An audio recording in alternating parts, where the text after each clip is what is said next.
इससे पहले मैं 2 वीडियो अपलोड कर चुका हूँ। अगर आपने नहीं देखा तो मैं आई बटन या डिस्क्रिप्शन बॉक्स में इसका लिंक दे दूंगा, वहाँ पे क्लिक कर आप वीडियो को देख सकते हो। तो क्वेश्चन नंबर 41 है, पेरेटो के सर्वसम्मत नियम का सकारात्मक मौलिक उद्देश्य है। यानी आपको बताना है पेरेटो के जो सर्वसम्मत नियम का सकारात्मक मौलिक उद्देश्य है वह क्या है। किसी को हानि नहीं पहुंचाओ, सबका भला करो, समाज को हानि नहीं पहुंचाओ, या उपयुक्त में से सभी। तो यहाँ पे इसका राइट आंसर ऑप्शन ये हो जाएगा, किसी को हानि नहीं पहुंचाओ। ठीक है, पेरेटो के सर्वसम्मत नियम का सकारात्मक मौलिक उद्देश्य क्या है, तो ये है किसी को हानि नहीं पहुंचाओ। तो right answer option number A के साथ जाना है। क्वेश्चन नंबर 42 है, निम्नलिखित में से किसके निर्धारण में स्थिर लागत एवं कुल परिवर्तनशील लागत की जानकारी मदद करती है। ऑप्शन है औसत लागत, सीमांत लागत, औसत कुल लागत, या इनमें से सभी। तो यहाँ पे इसका राइट आंसर ऑप्शन में सी हो जाएगा, औसत कुल लागत। ठीक है, निम्नलिखित में से किसकी निर्धारण में स्थिर लागत एवं कुल परिवर्तनशील लागत की जानकारी मदद करती है, तो यह है औसत कुल लागत की। ठीक है, क्वेश्चन नंबर 43 है, एकाधिकारी वस्तु की मांग की आड़ी लोच है, 1, 0, इकाई से कम, या इनमें से कोई नहीं। तो यहाँ पे इसका राइट आंसर ऑप्शन सी हो जाएगा, इकाई से कम। ठीक है, एक अधिकारी वस्तु की मांग की आड़ी लोच क्या होगी, तो ये होगी इकाई से कम। क्वेश्चन नंबर 44 है, गरीबी रेखा का आकलन किसके द्वारा किया जाता है। यानी आपको बताना है गरीबी रेखा का जो आकलन किया जाता है वह किसके द्वारा किया जाता है। CSO, NSO, NSSO, या RBI। तो यहाँ पे इसका राइट आंसर ऑप्शन बी हो जाएगा, NSO। ठीक है, गरीबी रेखा का आकलन किसके द्वारा किया जाता है, तो ये किया जाता है NSO द्वारा। ठीक है, क्वेश्चन नंबर 45 है, निम्नलिखित में से कौन सी समिति गरीबी निर्धारण के लिए बनाई गई समिति में शामिल नहीं है। ऑप्शन है अल्प समिति 1979, लकड़ावाला समिति 1989, सुरेश तेंदुलकर समिति 2009, या नरसिम्हा समिति 1997। तो यहाँ पे इसका right answer option number D हो जाएगा, नरसिम्हा समिति 1997। निम्नलिखित में से कौन सी समिति गरीबी निर्धारण के लिए बनाई गई समिति में शामिल नहीं है, तो ये नहीं है नरसिम्हा समिति। ठीक है, तो right answer option number D के साथ जाना है। क्वेश्चन नंबर 46 है, विश्व बैंक के द्वारा प्रतिदिन कितनी आय को गरीबी रेखा से नीचे की परिभाषा में रखा गया है। यानी आपको बताना है कि विश्व बैंक द्वारा जो प्रतिदिन कमाई है वह कितनी कमाई होना चाहिए जिसमें गरीबी रेखा के वह नीचे माना जाएगा। $1 से अधिक, $1.5 से कम, $1.9 से कम, या $1.9 से ज्यादा। तो विश्व बैंक द्वारा जो प्रतिदिन कितनी आय को गरीबी रेखा के नीचे परिभाषित किया गया है, तो यह है $1.9 से कम। यानी कि $1.9 से अगर कम कोई भी कमाता है तो उसे गरीब मान लिया जाएगा। ठीक है, क्वेश्चन नंबर 47 है, निम्नलिखित में से किस वर्ष CSO और NSSO का विलय कर NSO की स्थापना की गई। 2015, 2017, 2018, या 2019। काफी इंपॉर्टेंट क्वेश्चन है क्योंकि ये एग्जाम में आता है। ठीक है, तो आपको बताना है कि CSO और NSSO को विलय कर NSO बनाया गया, यह कब बनाया गया, तो ये बनाया गया 2019 में। ठीक है, तो राइट आंसर ऑप्शन डी हो जाएगा 2019। क्वेश्चन नंबर 48 है, भारत में गरीबी का पहला आकलन किसके द्वारा किया गया था।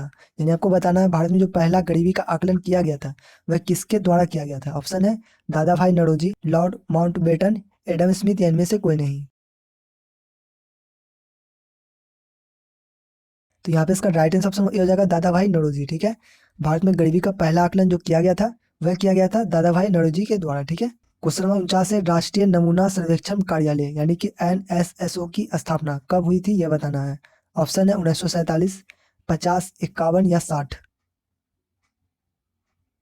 NSSO की स्थापना 1950 में की गई थी। ठीक है, CSO NSSO को विलय कर NSO जो बनाया गया था वह कब बनाया गया था, 2019 में। तो ये भी ध्यान रखना।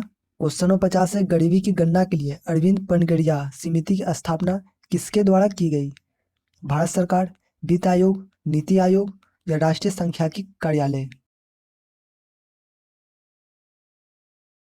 तो यहाँ पे इसका right answer option number C हो जाएगा, नीति आयोग। ठीक है, अरविंद पनगड़िया समिति की स्थापना किसके द्वारा की गई थी, तो ये की गई नीति आयोग द्वारा। क्वेश्चन नंबर 51 है, सापेक्ष गरीबी को मापने का तरीका क्या है। यानी आपको बताना है सापेक्ष गरीबी को जो मापा जाता है उसका तरीका क्या है। ऑप्शन है आय की असमानता, राष्ट्रीय आय, GDP में वृद्धि की कमी, या गरीबी रेखा। तो यहाँ पे इसका राइट आंसर ऑप्शन ए हो जाएगा, आय की असमानता। ठीक है, सापेक्ष गरीबी को मापने का क्या तरीका है, तो यह है आय की असमानता।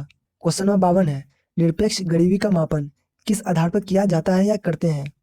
तो निरपेक्ष गरीबी का मापन किस आधार पर करते हैं ये बताना। ठीक है, तो आय के आधार पर, गरीबी रेखा के आधार पर, मूलभूत सुविधाओं के आधार पर, या खाद्य पूर्ति के आधार पर। तो यहाँ पे इसका right answer option number B हो जाएगा, गरीबी रेखा के आधार पर। ठीक है, निरपेक्ष गरीबी का मापन किस आधार पर किया जाता है? तो यह है गरीबी रेखा के आधार पर। सापेक्ष किस आधार पर किया जाता है? तो यह किया जाता है आय के असमानता पर, निरपेक्ष गरीबी के आधार पर। क्वेश्चन नंबर 53 है, कुर्जनेस्ट वक्र किसके बीच संबंध को दर्शाता है? जीडीपी में वृद्धि के साथ आय में असमानता में वृद्धि। ऑप्शन नंबर बी है जीडीपी में वृद्धि के साथ गरीबी में वृद्धि। ऑप्शन नंबर सी है गरीबी में वृद्धि के साथ आय की असमानता में वृद्धि। ऑप्शन नंबर डी जनसंख्या में वृद्धि के साथ आय की असमानता में वृद्धि। तो यहाँ पे इसका right answer option number A हो जाएगा, जीडीपी में वृद्धि के साथ आय में असमानता में वृद्धि। ठीक है, कुर्जनेटस वक्र किसके बीच संबंध दर्शाता है? तो ये दर्शाता है जीडीपी में वृद्धि के साथ आय की असमानता में वृद्धि। क्वेश्चन नंबर 54 है, अर्थशास्त्र का जनक किसे माना जाता है? यानी आपको बताना है अर्थशास्त्र का जनक किसे कहा जाता है या माना जाता है। ऑप्शन है Adam Smith, Norman Borlaug, Amartya Sen या अभिजीत बनर्जी। गाइस काफी इंपॉर्टेंट क्वेश्चन है, तो यहाँ पे इसका right answer option number A हो जाएगा, एडम स्मिथ। ठीक है, अर्थशास्त्र का जनक किसे माना जाता है? तो ये माना जाता है एडम स्मिथ को।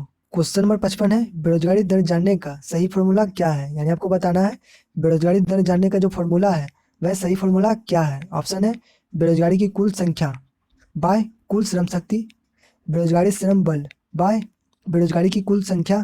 ऑप्शन नंबर सी है बेरोजगारी की कुल संख्या बाय कुल श्रम शक्ति 1000, या ऑप्शन नंबर डी कुल श्रम बल बाय बेरोजगारी की कुल संख्या 1000। तो यहाँ पे इसका राइट आंसर ऑप्शन ए हो जाएगा, बेरोजगारी की कुल संख्या बाय कुल श्रम शक्ति 100। ठीक है, क्वेश्चन नंबर 56 है, 1993-94 तक गरीबी रेखा का निर्धारण किसके द्वारा किया जाता था? ऑप्शन है यूआरपी, एमआरपी, ए और बी दोनों या इनमें से कोई नहीं। तो यहाँ पे इसका right answer option number A हो जाएगा, यूआरपी यानी कि यूनिफॉर्म रिसोर्स प्रायोड। 1993-94 तक गरीबी रेखा का निर्धारण किसके द्वारा किया जाता था? तो ये किया जाता था यूनिफॉर्म रिसोर्स प्रायोड यानी कि यूआरपी द्वारा। क्वेश्चन नंबर 57 है, निम्नलिखित में से गरीबी के दो प्रकार कौन से हैं? ऑप्शन है निरपेक्ष गरीबी, सापेक्ष गरीबी, अल्प गरीबी या निरपेक्ष गरीबी और सापेक्ष गरीबी।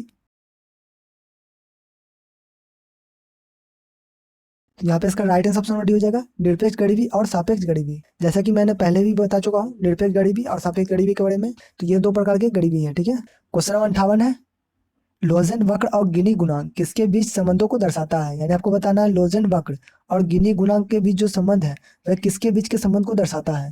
ऑप्शन है जीडीपी और गरीबी की, गरीबी और आय की असमानता, गरीबी और रोजगार, बेरोजगारी और मुद्रास्फीति।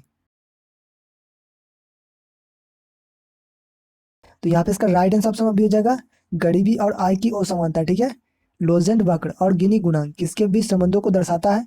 तो ये दर्शाता है गरीबी और आय की असमानता को। ठीक है, क्वेश्चन 59 है, नीति आयोग के विजय डॉक्यूमेंट्स में गरीबी को समाप्त करने का लक्ष्य किस वर्ष तक रखा गया है? यानी आपको बताना है नीति आयोग के जो विजय डॉक्यूमेंट्स है उसमें गरीबी समाप्त करने का जो लक्ष्य रखा गया है वह किस वर्ष तक रखा गया है। ऑप्शन है 2022 तक, 24 तक, 30 तक या 32 तक। तो यहाँ पे इसका right answer option number D हो जाएगा 2032 तक। ठीक है, नीति आयोग के विजय डॉक्यूमेंट्स में गरीबी समाप्त करने का लक्ष्य जो रखा गया है वह रखा गया है 2032 तक। क्वेश्चन नंबर 60 है, निम्न में से अर्थव्यवस्था के प्रकार कौन से हैं? यानी आपको बताना है निम्न में से जो अर्थव्यवस्था के प्रकार हैं वह कौन से हैं। ऑप्शन है पूंजीवादी अर्थव्यवस्था, राज्य अर्थव्यवस्था, मिश्रित अर्थव्यवस्था या उपयुक्त में से सभी। तो यहाँ पे इसका राइट आंसर ऑप्शन डी हो जाएगा उपयुक्त में से सभी। ठीक है, निम्न में से अर्थव्यवस्था का प्रकार कौन से हैं? तो ये है पूंजीवादी, राज्य अर्थव्यवस्था और मिश्रित अर्थव्यवस्था, यानी कि ऑप्शन नंबर डी हो जाएगा उपयुक्त में से सभी। तो गाइस आज के लिए इतना ही, उम्मीद है आपको वीडियो पसंद आया होगा। पसंद आया तो प्लीज वीडियो को लाइक कर देना। इसका नेक्स्ट पार्ट जल्दी आने वाला है, तो चैनल को सब्सक्राइब कर बेल आइकन को प्रेस जरूर कर देना। तब तक के लिए अपना ख्याल रखना, जय हिंद।